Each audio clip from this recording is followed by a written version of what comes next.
তীব্র দাবদাহে হাঁসফাঁস বঙ্গবাসী, বাড়ছে ফল ও ডাবের দামও। দিন দিন বৃদ্ধি পাচ্ছে তাপমাত্রা, তীব্র গরম ও অস্বস্তিকর আবহাওয়ায় হাঁসফাঁস অবস্থা বঙ্গবাসীর।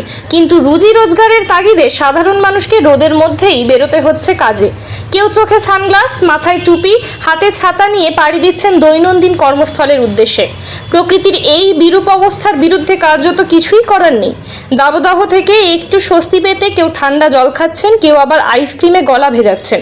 পাশাপাশি শরীরকে সতেজ ও চাঙ্গা রাখতে ফলের দোকানেও ভিড় বাড়ছে সাধারণ মানুষের। তবে সেখানেও স্বস্তি নেই। তীব্র গরমের সঙ্গে পাল্লা দিয়ে বেড়েছে ফল ও ডাবের দাম। যে ডাব আগে 40 থেকে 50 টাকায় মিলত, বর্তমানে সেই ডাবই বিক্রি হচ্ছে 60 থেকে 70 টাকায়। ফলে নিত্য প্রয়োজনীয় খরচের চাপ আরও বাড়ছে সাধারণ মানুষের ওপর। এক কথায় তীব্র দাবদাহের মধ্যে নাজেহাল অবস্থা বঙ্গবাসীর। টেম্পারেচার দিনে দিন হাই হচ্ছে, এটা একটা অবশ্যই সাধারণ মানুষের যারা নিত্য দিন কাজে বেরোতে হয় তাদের ক্ষেত্রে একটা হয়রানির ব্যাপার। আর হয়রানি হলেও তো উপায় কিছু নেই, আমাদেরকে তার সঙ্গে যতটা নিজেদেরকে শরীরকে গার্ড করে নেওয়া যায় সেইভাবেই নিজেদেরকে সাজিয়ে নিয়েই বেরোতে হবে। কারণ না বেরোলে তো চলবে না। যতই গরম হোক সেটা উপেক্ষা করেই কিন্তু বঙ্গবাসীকে সামনের দিকে তাদের মতো করে এগিয়ে যেতে হবে। আমরা তো জানি যে সাদা জামাটা এই সময় খুবই উপকারী, কারণ আমাদের যে রোদ এত প্রচন্ড তাপ, তো সেটা শরীরের পক্ষে অনেকখানি জায়গাটা কঠিন যাতে না হয়ে যায়, সেই জন্যই সাদা জামাটা ব্যবহার করছি। আর মাথাটাকে ঠান্ডা থাকার জন্য টুপি, সানগ্লাস তো চাই। তো প্লাস প্রচুর পরিমাণে জলও এই সময় খাওয়ার চেষ্টা করবো যাতে ডিহাইড্রেশন হয়ে যায়।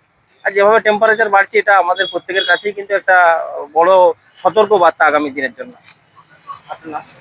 আমার নাম নীলকমল রায়। এই কদিন তো তাপমাত্রা খুবই ঊর্ধ্বমুখী, প্রায় 42 থেকে 45-এর মধ্যে করছে। এখন তো কিছুদিন বৃষ্টির সম্ভাবনা নেই, যেটা আবহাওয়া আমরা পাচ্ছি। বঙ্গবাসী সত্যি নাজেহাল এই গরমের জন্য। তারপর ফলের দামও ঊর্ধ্বমুখী। ফল তো আমরা নিয়মিত কিনি, এখন দেখছি 1 মাস আগে যে দাম ছিল সমস্ত কিছু, এখন দাম অনেকটাই ঊর্ধ্বমুখী। ডাব বলুন, আঙুর বলুন, আপেল বলুন। আমের দাম একটু কমেছে, আগে যেটা 100 বা 150 ছিল এখন একটু হয়তো 70-80 হয়েছে। আপনাকে তো ডাব কিনতে দেখলাম। হ্যাঁ, ডাবটাই আমি নিয়ে যাই। ডাব আমার প্রায় 5 মাস ধরে বাবাকে খাওয়াতে হয়। ডাবটা আমি 5 মাস ধরে কিনছি।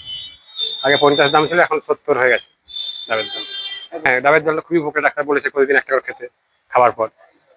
ডাবটা খুবই উপকারী গরমে। গরমের জন্য কি কি প্রিকশন নিচ্ছে? প্রিকশন বলতে ওই তো এই টাইমটা যতটা সম্ভব বেরোনা কম করি, 11টা থেকে 4টা পর্যন্ত। তবুও কাজের জন্য বেরোতে হয়, যদি কাজ থাকে তখন তো বেরোতেই হয়। এইভাবে সাদা জামা পরে, সুতির জামা বেশি পরা উচিত, বেশি রোদে না বেরোনো উচিত। খুব একান্ত কাজ না থাকলে বাড়িতেই থাকা উচিত এই সময়। আপনার নাম? প্রবীর মণ্ডল।